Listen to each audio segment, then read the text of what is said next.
나이 40이 넘으면 자신의 얼굴에 책임을 져야 한다고들 합니다.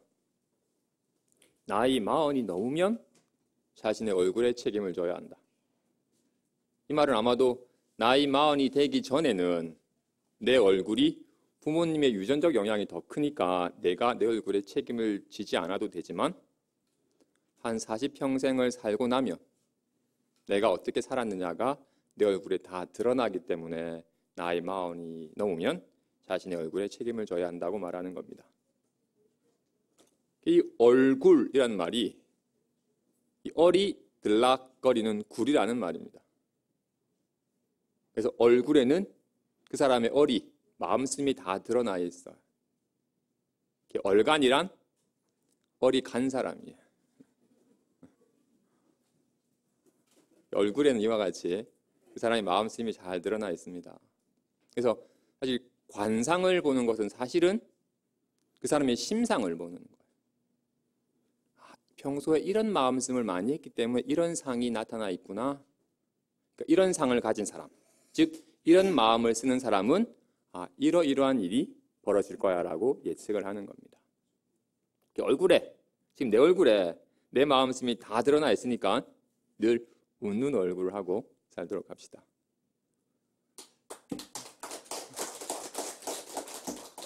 오늘은 불교에 대한 체계적인 이해의 4번째 시간으로 스스로 운명을 바꾸다라는 제목으로 상을 사라는 가르침 가운데 인과법에 대해서 살펴보겠습니다. 언젠가는 모살님이 이런저런 얘기를 나누시다가 저에게 묻기를, 스님, 사람은 타고난 복이 있는 겁니까 없는 겁니까? 제가 절 돌이켜보면 전 타고난 복이 별로 없는 것 같습니다. 제가 가게를 운영하는데 평소 어느 날 손님이 낮에 많으면 오늘은 매상이 많겠구나라고 기대를 했는데 저녁에는 손님이 한 명도 없고, 낮에 손님이 없어가지고 오늘은 매상을 공짜구나 싶으면 저녁에 단체 손님이 들어와서 매상을 채워줘요. 그렇게 지내다 보면 딱 한 달 매상이 딱 자기 하나 먹고 살 만큼의 돈만 들어온대요. 그래서 저는 타고난 복이 별로 없는 것 같습니다라고 얘기를 해요. 여러분 어떻게 생각하세요? 사람은 타고난 복이 있을까요? 없을까요? 예. 오늘 주제가 관계되어 있네요. 스스로 운명을 바꾸는 법. 사람들 중에는 장수하는 사람이 있는 반면에 단명하는 사람이 있고, 건강한 사람이 있는 반면에 병약한 사람이 있고, 잘생긴 사람이 있는 반면에 못생긴 사람이 있고, 아주 총명한 사람이 있는 반면에 우둔한 사람이 있습니다. 이런 차별은 왜 벌어지는 걸까요? 어떤 이는 사람은 하나님이 사람을 창조했으니 사람의 인생은 하나님의 뜻에 달린 것이다 고 말합니다. 어떤 이는 사람의 인생은 그 사람이 태어날 때의 우주의 기운에 의해서 이미 정해져 있다고 말합니다.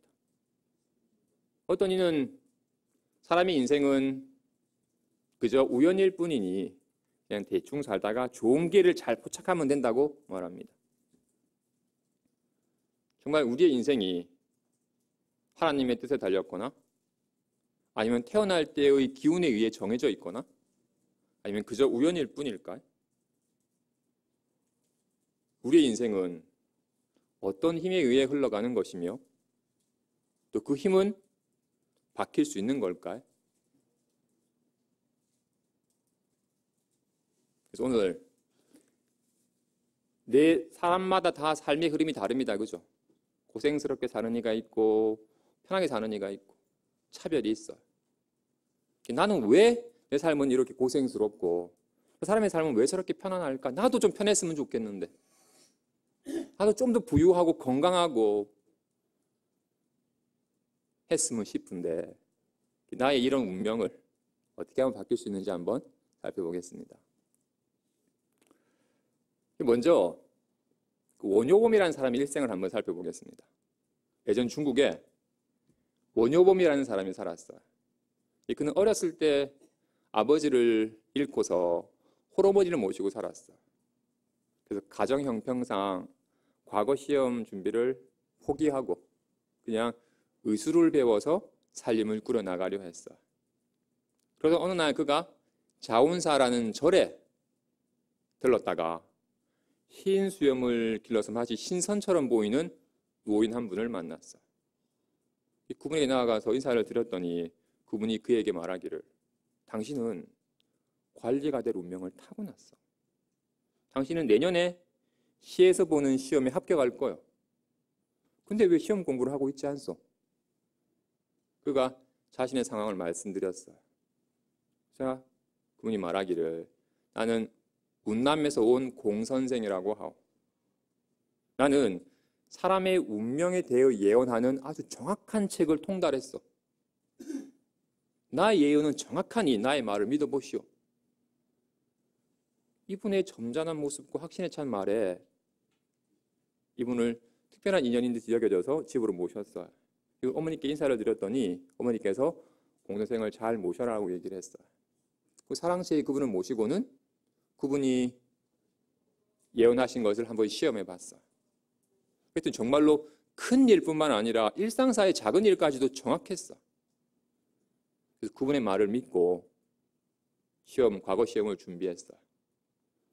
그분이 예언하기를 당신은 내년에 시에서 보는 1차 고시에서 14등을 하고 2차 고시에서 71등을 하고 3차 고시에서 9등을 할 것이요 라고 예언했어요. 다음 해에 그는 새 고시에서 그가 예언한 석차대로 합격을 했어요. 그는 공선생의 말을 믿게 되었어요. 그래서 올해만이 아니라 제 남은 인생에 대해서 더 자세히 예언해 달라고 청했어요. 그래서 그분이 정말로 정밀하게 다 계산을 하시더니 얘기하기를 당신은 어느 해에 어느 시험에 합격하고 어느 해에 계장이 되고 어느 해에 과장으로 승진하며 말년에는 사천성의 작은 시의 시장이 되어서 3년 반 근무한 후에 은퇴하여 집으로 돌아오고 당신 53세가 되는 해 8월 14일 새벽 2시에 거실에서 죽을 것이요. 불행하게도 당신은 자식이 없을 것이요 라고 예언했어요. 그리고는 그는 공선생의 예언을 정말로 노트에 기록하고 마음속 깊이 그 예언을 새겼어. 그 공선생은 그리고 공선생이 어느 해에 합격할 실험에 합격을 했고 그리고 계장이 되었어요. 이 공선생의 예언대로라면 계장이 되어서 8년을 지낸 후에 과장으로 승진할 것이라고 예언을 했는데 그가 계장으로 6년이 지난 해에 시장이 그의 기획서를 보고는 당신의 기획은 정말로 타고나오 하고는 그를 칭찬하고 이렇게 능력 있는 사람은 큰 일을 해야 된다며 과장으로 승진하도록 추천서를 썼어. 공 선생의 예언대로라면 8년이 지나서 과장이 돼야 되는데 공 선생의 예언이 조금씩 틀리는 건가? 라고 살짝 의심을 했어요. 그런데 새로 부임한 시장이 그 승진 추천을 기각해버렸어요. 아직 연차가 안 됐다며 그 계획을 취소해버린 거예요. 그래서 도리어 그 예언이 맞게 되었어요. 그리고 2년이 지나서 새로 부임한 시장이 그의 기획서를 보고는 이 기획서는 탁월하다며 그를 칭찬하며 승진을 추천했어요. 계산해보니 그가 계장으로 지낸 지 8년 차 되는 해에 과장으로 승진했어요. 그때부터 그는 승진이든 강등이든 부유해지든 가난해지든 다 때가 되면 이루어지는구나. 사람의 수명도 다 정해져 있구나라는 것을 굳게 믿게 되었어요. 그 이후 그는 모든 일을 그저 초연하게 바라보았고 특별하게 성공이나 이익을 추구하는 마음을 접었어요. 그가 과장이 된 후에 약간 여유가 생기니까 참선에 관심을 갖게 되었어요. 그리고는 정말로 한동안 아무런 생각 없이 침묵 속에 고요히 앉아있곤 했어요. 그러던 그가 참선을 더욱 깊이 공부하려고 사람들의 존경받는 운곡 선사라고 하는 분을 찾아갔어요. 그분과 함께 선방에서 3일 동안 같이 정진을 했어요. 그때 운곡 선사가 그에게 물어요. 보통 사람들이 열반을 증득하지 못하는 것은 망상에 사로잡혀서 괴로워하기 때문이요. 근데 내가 3일간 함께 정진하는 동안 당신이 한 생각의 망상도 일으키지 않는 것을 내가 봤어. 어떻게 된 일이요? 물었어. 그래서 그가 공 선생이 그의 인생에 대해서 정확하게 예언한 것을 말씀드리고 말하기를, 저는 성공과 실패, 수명과 사망이 이미 정해져 있다는 것을 압니다. 그렇기 때문에 전 뭘 특별히 생각할 필요가 없습니다. 얘기를 하는 거예요. 선사께서 웃으시더니 말씀하시기를, 나는 당신이 대단한 분인 줄 알았습니다. 근데 알고 보니 그냥 평범한 분이시군요. 보통 사람은 오직 망상의 의지에 살아가기 때문에 운명의 수학에 구속이 됩니다. 운명이 있다는 것을 부정할 수는 없으나 오직 보통 사람만이 운명에 구속됩니다. 운명은 지극한 선행을 한 사람이나 지극한 악행을 사람을 구속할 수가 없습니다. 그 말을 듣고 보니 그는 공 선생의 그 정확한 예언을 가슴 깊이 새겼고 그 예언대로 살아왔고, 그리고 자신의 운명을 바꾸기 위한 어떤 노력도 하지 않았어요. 그래서 완전히 운명의 구속이 된 거였어요. 당혹스러웠어요. 선사에게 여쭈었어요. 스스로 운명을 바꿀 수 있습니까? 선사께서 말씀하시기를, 스스로 운명을 바꿀 수 있습니다. 모든 것은 다 자신의 마음에 갖춰져 있기 때문에 안으로 진실하게 구하면 곧 감응하여 얻을 수 있습니다. 정말 부귀와 명예, 건강과 장수 등을 구할 수 있습니다. 안으로 구하면 내적인 덕성뿐만 아니라 외적인 부귀 영화 또한 구할 수 있습니다. 만일 안으로 자신의 마음을 살피지 않고 밖으로만 구한다면 아무리 별 수단을 다 동원해 봐도 운명 지어진 것들만 얻을 수 있을 뿐입니다. 그리고는 공국 선사께서 그의 남은 인생에 대해서 공 선생이 어떻게 예언했는지 물어보았고, 그는 솔직하게 모든 것을 다 말씀드렸어요. 선사께서 말씀하시기를, 공 선생은 당신이 정부의 고위 관리가 되지 못하고 자식을 갖지 못할 거라고 예언했습니다. 당신이 스스로 보기에 당신은 스스로 정부의 고위 관리가 될 자격이 있고 또는 자식을 가질 만한 자격이 있다고 보십니까? 라고 묻자 자신의 성격이나 살아왔던 행동을 돌이켜보니 자신은 그럴 자격이 없다고 대답을 했어요. 제가 정부의 높은 고위 관리가 있는 사람들을 보니 그분들은 다 덕과 복을 갖추셨습니다. 근데 저는 성격도 급하고 마음도 좁아서 남을 억누르고 제 지식을 자랑하며 마음 내키는 대로 말하고 행동하니 이런 부덕한 제가 어떻게 정부의 높은 고위관리가 될 수 있겠습니까? 게다가 저는 자식을 갖지 못할 겁니다. 왜냐하면 너무 물이 맑으면 물고기가 살 수 없는데 저는 결벽증이 너무 심합니다. 사람이 좀 온화해야지 생명을 기르는데 저는 작은 일에도 화를 너무 잘 냅니다. 전 너무 말을 많이 하고 술을 많이 마시고 자주 밤을 새워서 정력을 소진해버리니 저는 자식을 갖지 못할 겁니다. 선사께서 당신 말대로라면 당신은 정부의 고위관리가 되지 못하고 자식을 갖지 못할 뿐만 아니라 평생 동안 이루지 못할 것들이 많을 것이요. 당신이 이미 당신의 허물들을 알았으니 이제 그 허물들을 고치시오. 당신의 허물을 고칠 수만 있다면 당신은 복과 덕을 갖춘 사람으로 거듭 태어나게 될 것이요. 당신이 정부의 고위관리가 되지 못하고 자식을 갖지 못하는 것은 당신의 지난 행동의 과보요. 하지만 그것은 바뀔 수 있어. 단지 당신이 안으로 덕성을 기르고 밖으로 선행을 해서 공덕을 쌓기만 하면 돼요. 그것이 바로 스스로 운명을 바꾸는 것이요. 선생님께서 말씀하시네요. 스스로 운명을 바꾸는 법은 안으로 덕성을 기르고 밖으로 선행을 해서 공덕을 쌓기만 하면 운명이 바뀔 수 있어. 그 선사의 가르침대로 자신의 마음을 잘 살펴서 자신의 허물을 고치고 내면의 덕성을 기르기 시작하며 열심히 밖으로 선행을 해서 공덕을 쌓았어요. 그 결과 그는 정부의 고위관리가 되었고 아들을 낳아서 천계라고 이름을 지었어요. 공선생은 그가 53세에 죽을 거라고 예언했는데 그는 특별히 장수를 구하지 않았으나 그 해에 아무런 병 없이 그 해를 지났고 도리어 69세에 그의 아들을 위해서 요범사원이라는 책을 써서 남겼어요.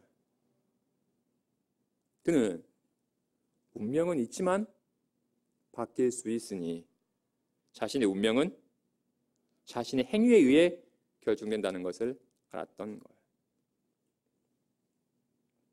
좋아요. 이 일생을 통해서 한번 운명은 있지만 바뀔 수 있다는 것을 살펴봤는데 좀 더 구체적으로 내 운명은 어떻게 해서 형성이 되고 그 운명을 어떻게 바꿀 수 있는지 한번 살펴보겠습니다. 우리가 밤에 꿈을 꿀 때 불안한 경계가 나타나는 것은 왜죠? 꿈을 꾸는데 막 불안한 경계가 나타나요.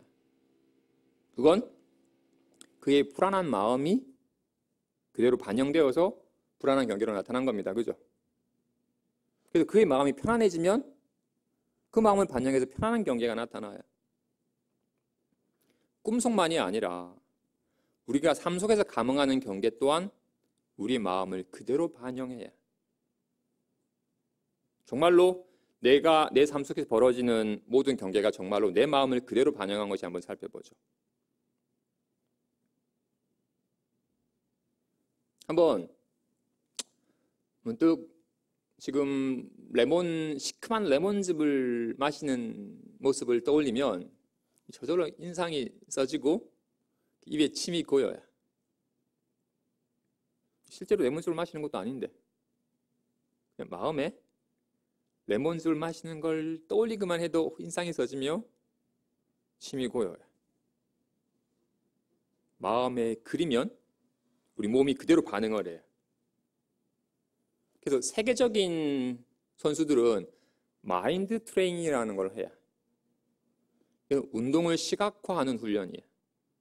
실제 운동선수가 측정 장비를 부착하고서 그러니까 마음속으로 자기가 운동하는 모습을 떠올리면 실제로 운동할 때와 같은 근육이 활성화돼요.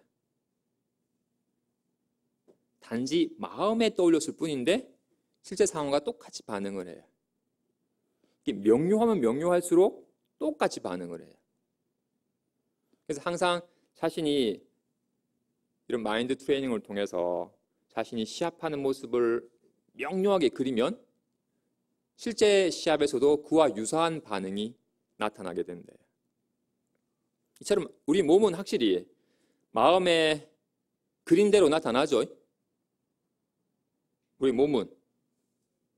그래서 막 그 뱀이 몸을 휘감고 있는 모습을 떠올리면 소름이 끼쳐요. 우리 몸은 그대로 자신의 마음을 반영해요.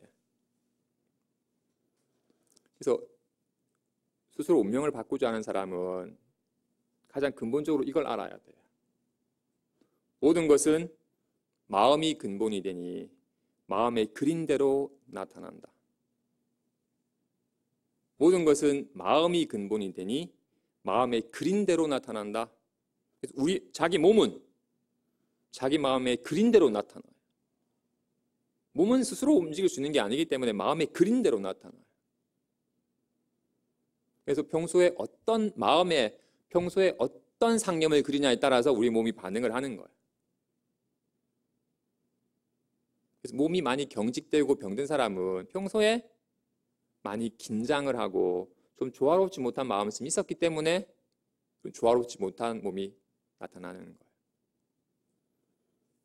몸뿐만 아니라 주변 사람과의 관계 또한 마찬가지예요. 그 사람을 향한 내 마음을 그대로 반영해서 나타내요. 선생님이 송광사에 있을 때 지리산 깊은 토굴에 사시는 도반 스님 절에 자주 놀러 가곤 했어요. 그 절에 깊은 토굴에 놀러 가면 거기 인적이 끊어져가지고 사람들이 발길이 없으니까 도반 스님 절에 놀러 가면 여름에는 시원한 지리산 계곡물에 홀딱 벗고 들어가서 목욕도 하고, 그리고는 정말 일광욕을 하면서 물기를 말려요. 그리고 간혹 시골 장터에 스님이랑 같이 장구경을 하노라면 정말로 그 송강사의 좀 틀에 박힌 생활의 답답함이 단번에 날아가 버려요. 그래서 그 스님과 함께하는 시간이 너무 즐거워요. 그래서 주말마다 도반 스님 토굴에 가가지고 같이 놀곤 했어요. 그러다가 제가 금강암에 오게 되자 그 도반 스님이 금강암으로 놀러 오셨어요. 제가 금강에 온 지 얼마 안 됐었기 때문에 사람들이랑 조금씩 알아가는 단계였으니까 가능하면 좀 여법한 모습만 보여주고 싶었어요. 그분들에게 저에 대한 이미지가 좀 좋게 자리 잡히려고. 그런데 그 도반 스님께서는 너무 자유분방하셔가지고 그냥 너무 편안한 차림으로 경례를 다니시는 것이 좀 못마땅했어요. 예전에 토굴에 있을 때는 그런 모습이 너무 자유분방하고 좋아 보였는데 여기서는 여법하지 못하게 여겨져가지고 약간 못마땅한 거예요. 그래서 좀 저런 행동은 싫다라는 마음이 내다 보니 그분을 향한 제 표정이나 말투가 조금 삐딱해지기 시작했어요. 그렇게 며칠 지나서 사소한 일로 그 쌓인 감정이 폭발했어요. 막상 일이 털어지고 나니까 이 문제는 며칠 동안 내가 스님을 좀 삐딱하게 바라보는 말과 태도 때문에 벌어진 일이라는 걸 알았기 때문에 너무 미안했어요. 그래서 바로 사과는 했어요. 그래서 살짝 쌓인 감정의 냉랭함이 한동안 갔어요. 이처럼 주위 사람과의 관계는 그 사람을 향한 내 마음이 그대로 반영돼요. 스님 너무 자유분방하고 너무나도 좋다라고 할 때는 정말 관계가 좋았어. 근데 저런 모습은 좀 싫다라고 하면 바로 관계가 틀어져요. 주위 사람과의 관계는 자기 마음을 그대로 반영합니다. 다행히 지금은 대단히 잘 지내야 워낙 제가 그 스님을 마음속 깊이 좋아하기 때문에 지금도 만나면 아주 즐거운 시간을 보내요.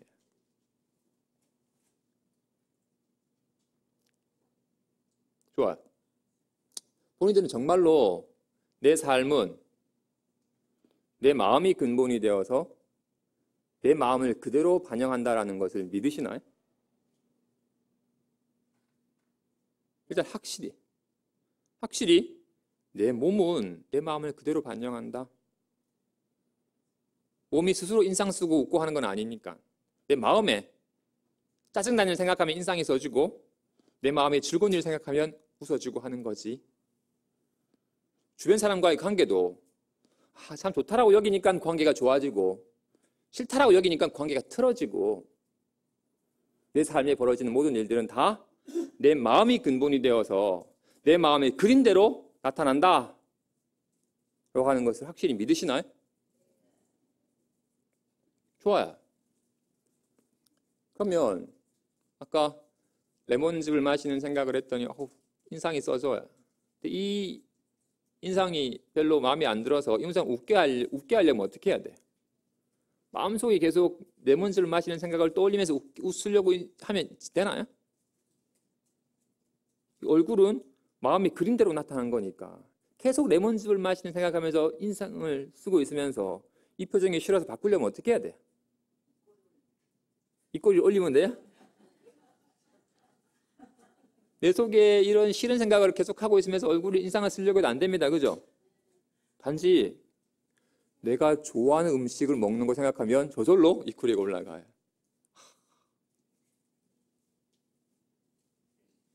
얼굴 표정은 마음을 그대로 반영한 것이기 때문에 사실 내면의 마음은 내버려 두고서 얼굴 표정을 바꾸려 해서는 안 됩니다. 그죠?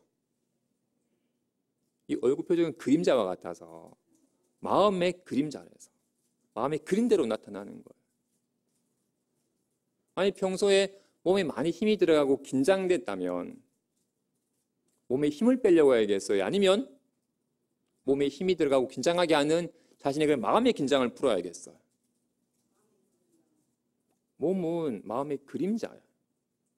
마음이 긴장하니까 몸에 힘이 들어가고 긴장이 되는 거예요. 주변 사람과 관계가 틀어지면 어떻게 하겠어요? 그 틀어진 관계를 다시금 회복하려고 애를 쓰겠어요? 그 전에 먼저 관계가 틀어지게끔 한 그 사람을 삐딱하게 바라보는 내 마음을 알아차리고 그 마음이 버려져야 돼요. 마음이 삐딱하니까 관계가 삐딱해지는 거예요. 삐딱하게 바라보는 마음은 내버려 두고 관계를 아무리 회복하려고 해도 되질 않아요. 근데 특별하게 관계를 회복하려고 노력하지 않아도 그 삐딱하게 바라보는 마음을 참 좋게만 바꾸면 단번에 관계가 회복이 돼요. 모든 것은 마음이 근본이 되어서 마음의 그린 대로 나타납니다. 근데 우리의 삶이란 우리가 살아간다는 건 끊임없이 마음의 그림을 그리는 거예요. 우리가 뭔가 생각한다는 건 뭐 할지라고 하는 건 마음의 그림을 그리는 겁니다. 그죠? 그리고 그 그린 걸 말로 하기도 하고 행동으로 표현하기도 하는 거잖아요. 사랑해라는 얘기는 그 사람을 참 사랑하는 마음이 그려지니까 사랑해라고 말도 표현하고 그 사람을 향해서 웃기도 하고 사랑스러운 눈빛도 보내는 거잖아요. 살아간다는 건 끊임없이 마음의 그림을 그리는 거예요. 우리는 항상 마음의 그림을 그리면서 살아요. 운명이란 그렇게 내가 지난 삶을 살아가면서 마음 깊은 곳에 그려진 그림이에요. 삶이란 끊임없이 그림을 그리는 것이고, 그래서 운명이란 내가 이렇게 반복적으로 그렸던 그림에 의해서 마음속 깊은 곳에 자리 잡은 내 삶의 그림이에요. 우리는 본인이 그린 그 마음에 그린 그 그림대로 살아가요. 우리는 정말로 마음에 마음에 그리는 것으로 마음의 그림을 그리는 것으로 생각을 하고 마음에 그린 그림을 말로 표현하고 행동하는 거예요. 삶이란 끊임없이 마음의 그림을 그리는 것이고 운명이란 내가 지난 삶 동안 마음속 깊은 곳에 그린 그림이고 우리는 그 그림대로 살아가요. 운명을 바꾸고자 하는 사람은 자기 마음속 깊은 곳에 그려진 삶의 그림을 바꿔야 돼요.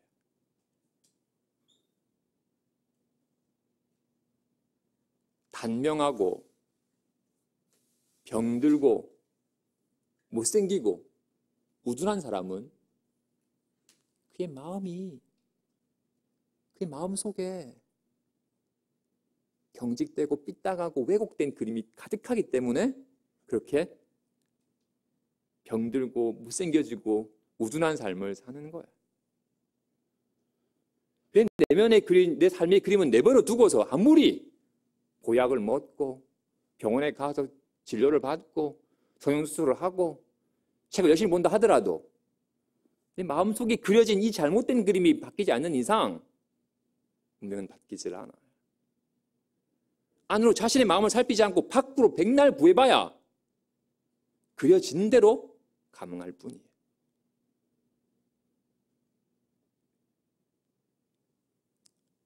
아버지와 아들이 아침 일찍 각자 새 옷을 입고 나갔어요.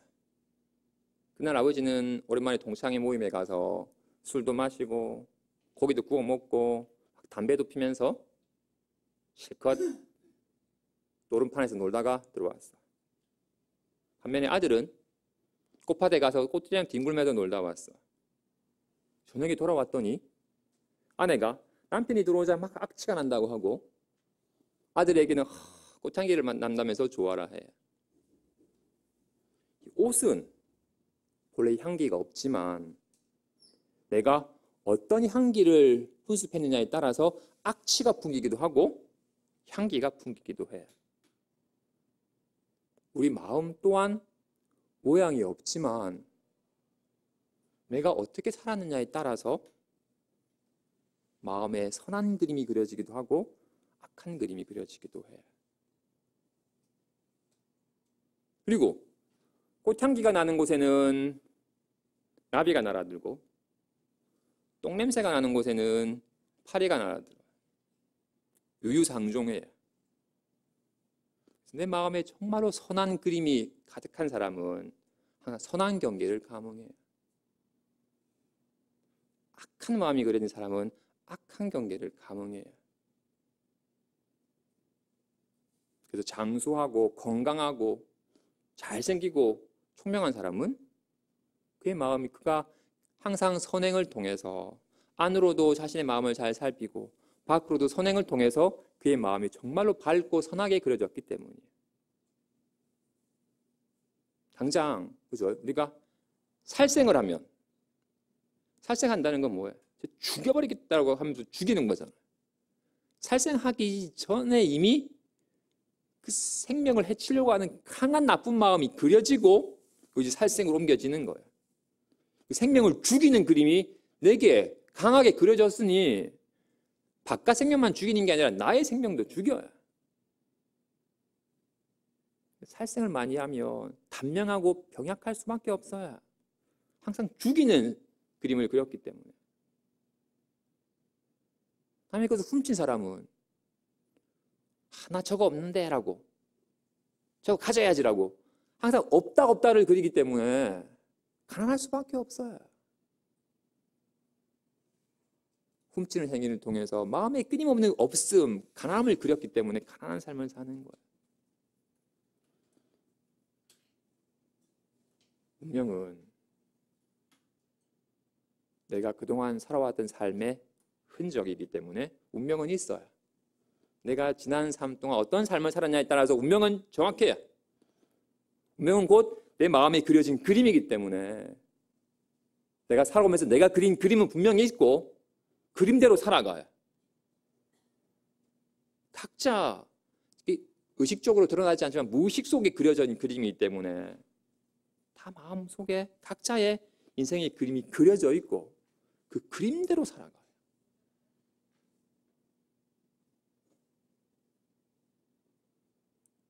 이 그림이 바뀌어야 돼요. 근데 관성의 법칙처럼 우리는 이 그려진 대로 살아가기 때문에 이거 정말로 자신의 이런 어두운 그림이 있구나라는 걸 알아서 정말 깊이 뉘우쳐서 바꾸려 노력을 하지 않으면 그냥 정해진 대로 살아요. 그래서 대부분의 사람들은 운명 지어진 대로 살아요. 오직 공부하는 사람만이 정말로 마음 따라 벌어진다는 걸 아는 사람만이 자신의 마음을 살펴서 그런 불행을 초래하는 어두운 마음을 자각하고 깊이 뉘우쳐 참여하고 그 그림을 지우고 선행을 통해서 마음의 밝은 그림을 그릴 때 운명이 바뀌는 거예요.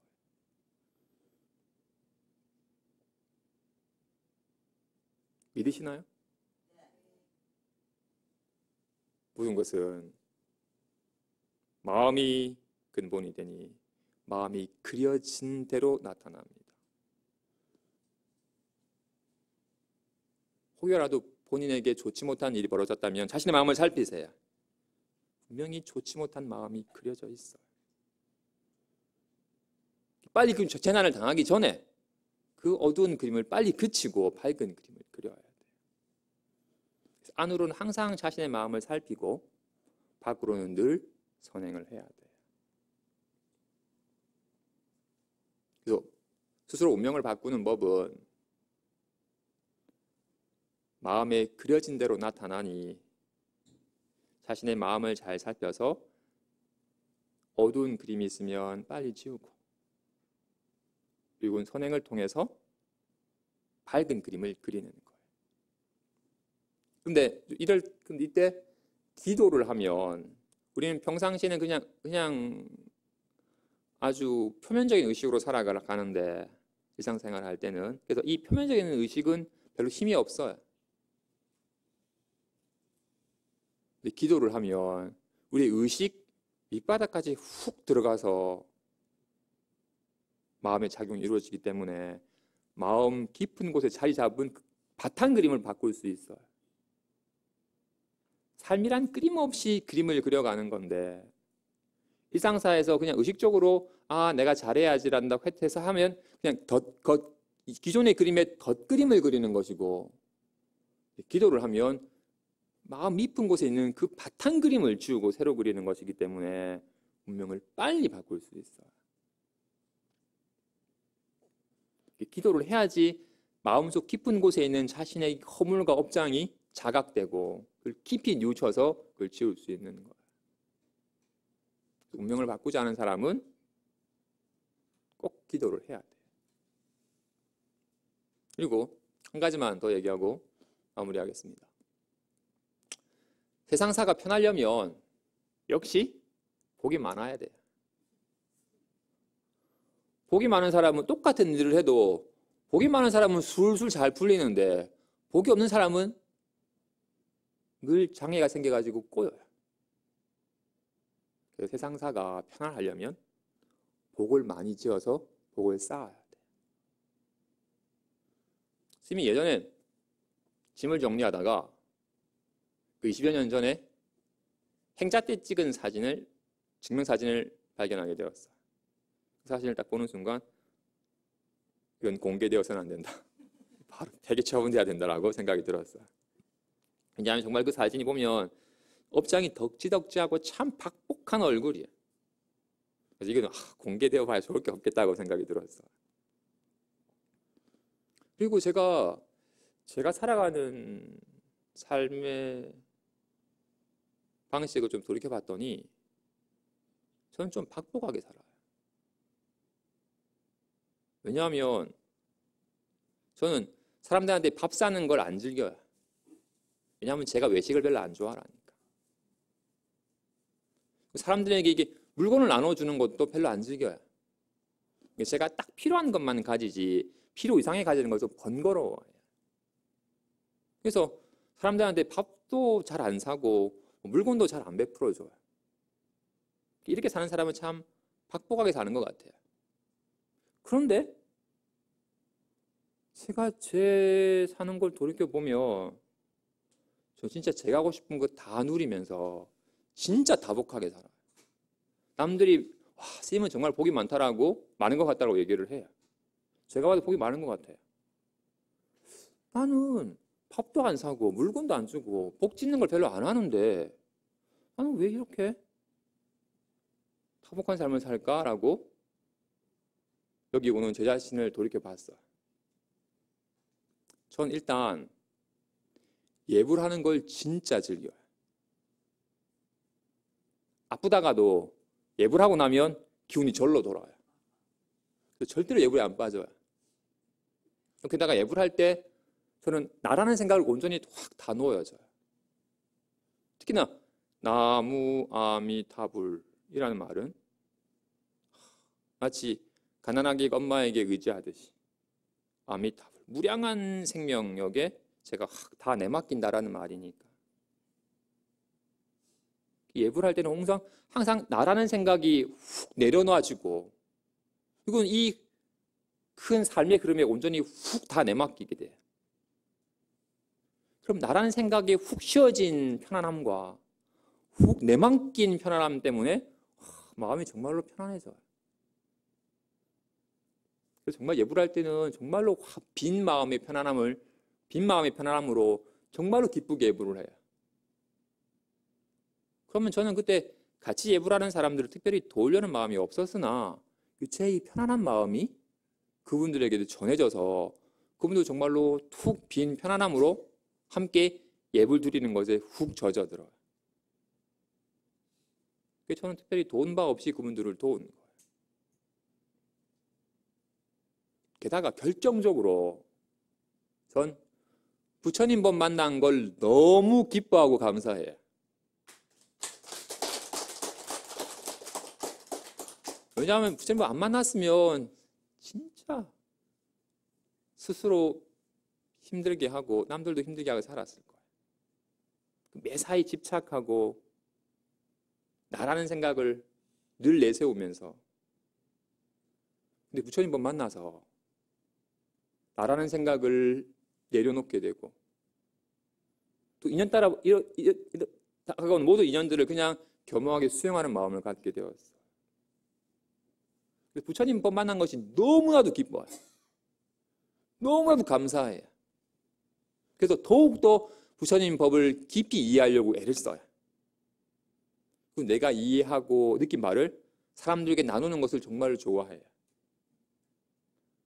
밥은 나누면 주는데 법은 나누면 더 명료해져요. 금강경에서 이 대승의 법을 전하는 공덕은 수미산과 같이 쌓인 칠보를 보시한 것보다도 더 수승하다고 하신 말씀이 절대 빈말이 아니라는 걸 느껴요.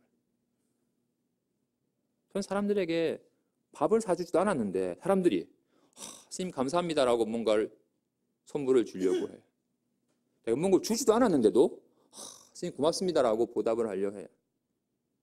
단지 제가 이 부처님 법 만난 걸 너무나도 기뻐하고 그 법을 전해서 사람들이 괜한 생각에 사로잡혀서 괴로워하지 않고 그 집착을 내려놓은 편안한 삶을 살 수 있도록 살짝 도운 것뿐인데, 그건 정말로 큰 것을 얻었냐? 기뻐하고 감사해야 해요. 강추합니다. 부처님께 삼보에 온전히 귀의하고 부처님 법을 전하는 공덕을, 전법을 실천하십시오. 인생이 바뀝니다. 마지막으로 중생들은 좋은 결과를 맺기를 바라지만, 그죠? 좋은 결과를 맺기를 바라지만 보살은 굳이 좋은 결과를 맺기를 바라지 않아요. 단지 좋은 원인을 심기를 바랄 뿐이에요. 중생은 나쁜 결과를 맺을까 두려워해요. 하지만 보살은 굳이 나쁜 결과를 맺을까 두려워하지 않아요.